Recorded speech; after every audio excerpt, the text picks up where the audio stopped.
We have had week 3 of the Great British Sewing Bee, and it was design icons themed.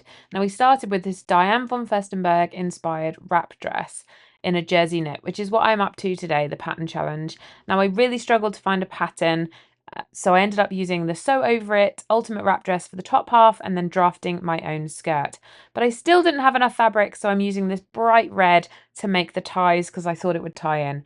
But keep hold of that piece of information because it's going to end up biting me in the bottom in a couple of minutes' time. Now, this challenge has been a little bit controversial from what I've seen, with people going, the cover stitching was unfair, most home sewers haven't used them. And whilst I would agree with that, it's not the debut of the cover stitch machine on the Sewing Bee, so I would have expected it to have been part of their prep for getting ready to go on the series. Understandably though, the cover stitching caught a fair few of them out. But the one that I found really perplexing was why Glendora went off instructions and added in the interfacing. It's a task that's all about following the instructions, so I just found that a little bit odd. And how do we all feel about them helping each other? I'm not sure how I feel about it. It was also an end to Kit's pattern challenge streak, with Kaz finally knocking him off. Then we had what is my favourite transformation challenge so far, the Vivienne Westwood theme with soft furnishings. Just the joy of punk is the fact that there's no rules, and it was such a fun challenge, and it was nice to see them all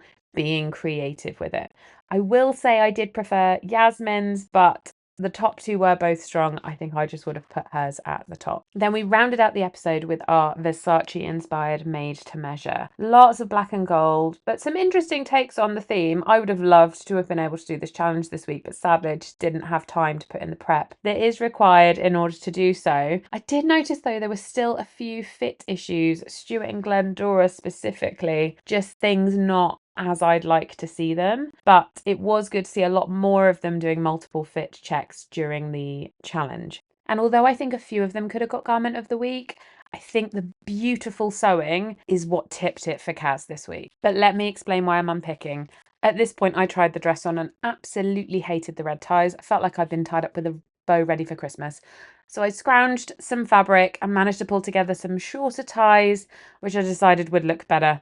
And it wasn't too difficult an adjustment at this point to change the ties out. So it was worth it, I promise. So as I'm just finishing off ironing the cover stitching so that it's nice and flat, here she is. Now, the fabric is not hugely me. It's a bit more muted than I wear, but it's been in my stash for over a decade and needed using. I made this a 2.5 hour sew, even with me faffing about with the ties, so well within the time limit, and I'm really pleased with how it sits actually.